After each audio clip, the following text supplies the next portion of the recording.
মেঘালয়ের চেরাপুঞ্জি ঘুরতে এসে আমরা এখন চলেছি চেরাপুঞ্জি শহরের বাইরে সোহরা এলাকায় আরওয়া কেভস দেখতে।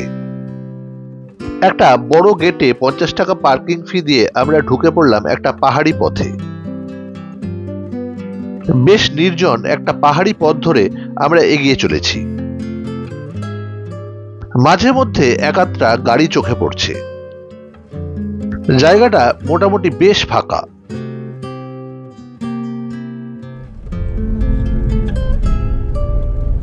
আকাশ এখন বেশ পরিষ্কার, একেবারে নীল বর্ণ ধারণ করেছে। কিছুটা চলার পর ঢুকে পড়লাম একটা জঙ্গলের মধ্যে। জঙ্গলের মধ্যে দিয়েই আমরা এগিয়ে চলেছি।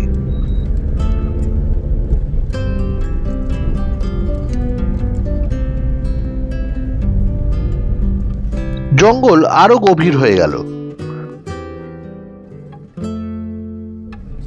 বেশ কিছুক্ষণ চলার পর আমরা পৌঁছালাম একটা পার্কিং লটে। এখানে গাড়ি পার্কিং করে আমি একাই রওনা দিলাম আরওয়া কেভস দেখার উদ্দেশ্যে। একটা বোর্ডে আরওয়া কেভসের বিশদ ডেসক্রিপশন দেওয়া রয়েছে। লোকজন যেদিকে হাঁটা লাগিয়েছে আমিও এগোতে লাগলাম সেই দিকে।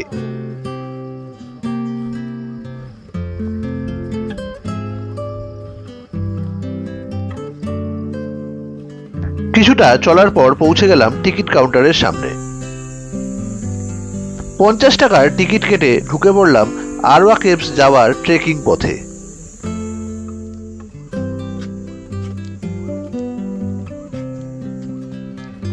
জঙ্গলের মধ্যে দিয়ে একটা বাঁধানো রাস্তা চলেছে। প্রচুর পাখি ডাকছে, ঝিঝির ডাকে চারিদিক মুখরিত। একটা সরু ফিতের মতো জলধারা নেমে আসছে পাহাড়ের উপর থেকে।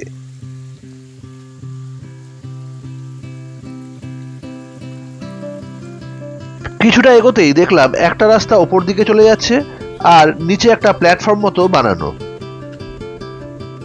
প্রথমে উঠতে লাগলাম ওপর দিকে। কিছুটা উঠতেই সামনে দেখতে পেলাম ঝর্ণা।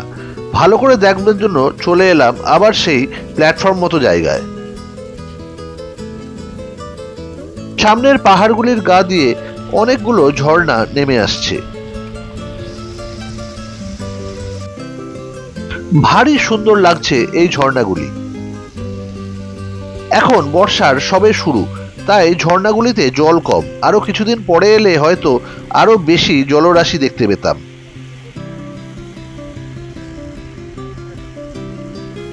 একাই এসেছি এই ট্রেকিং পথে, তাই স্মৃতি রাখবার জন্য তুলে ফেললাম ঝর্ণার সামনে সেলফি। কিছুটা সুন্দর সময় কাটিয়ে আবার চলতে লাগলাম কেভসের দিকে। প্রথমে দেখতে পেলাম একটা ছোট কেভ মতো। দেখি ঢুকে ভেতরে কতদূর যাওয়া যায়। না, এই কেভটার বেশি ভিতরে যাওয়া যাবে না, তাই আবার বেরিয়ে এলাম।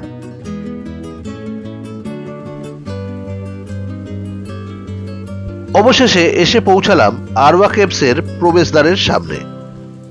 প্রচুর নিয়মাবলী লেখা রয়েছে কেভের ঠিক এন্ট্রেন্সের কাছে। একা একাই রওনা দিলাম কেভের ভিতর দিকে।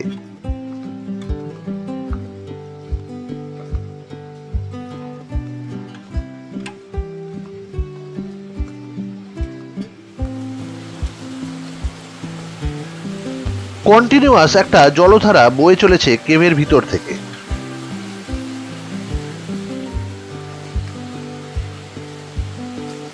এই পিচ্ছিল পথেই খুব সাবধানে পা ফেলে এগোতে লাগলাম।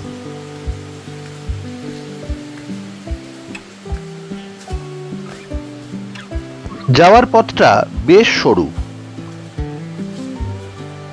বহু প্রাচীন এই কেভটা।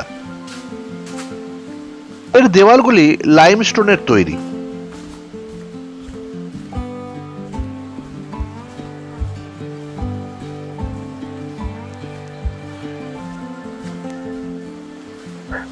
বাঁদিকে একটা যাওয়ার পথ দেখছি, কিন্তু তার মুখটা বন্ধ করা রয়েছে। বাবা, সামনেটা একেবারে নিচু এবং ভেতর থেকে জল বয়ে আসছে। খুব সাবধানে এগোতে হবে।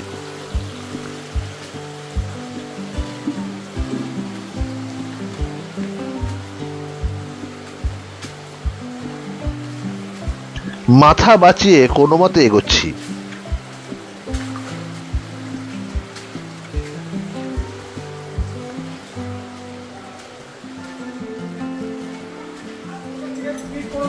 সামনে একটা চামচিকে উড়ে গেল।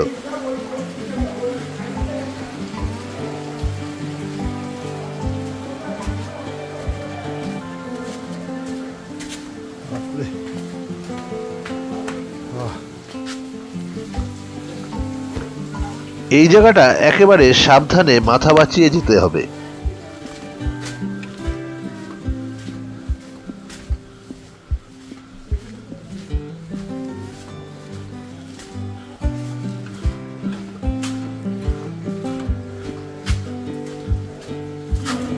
চলে এসেছি, এখানে আর কেউ নেই, প্রায় 100 মিটার মতো এসেছি আমি।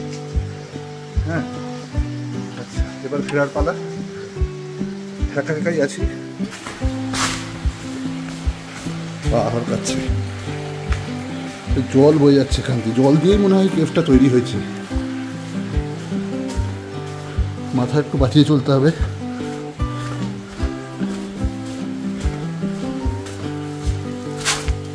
পাহাড় কাছে প্রচন্ড, জুতোটা ভিজে, চটিটা ভিজে গেছে। এই কেভের দেওয়ালে মাছের হাড়, শেল এর প্রচুর ফসিলস রয়েছে।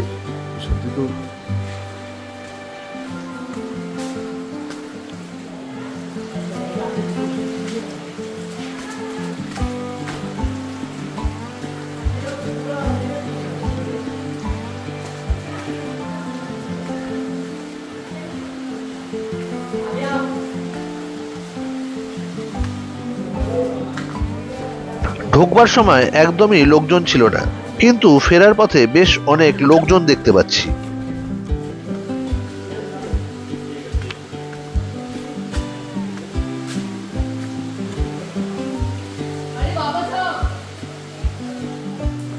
অবশেষে দেখতে পেলাম গুহার মুখ।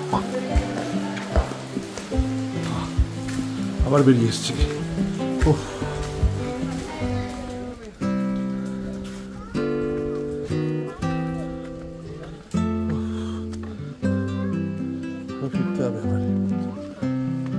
একা একা গুহার মধ্যে বেশ একটা থ্রিল অনুভব করছিলাম।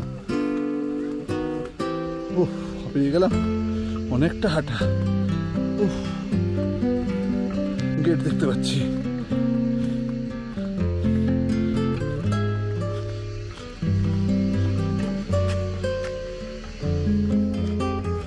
ব্যাস, আবার পৌঁছে গেলাম পার্কিং লটে। ভিডিওটা কিরকম লাগলো কমেন্ট করে জানাবেন। সঙ্গে থাকবেন, ভালো থাকবেন।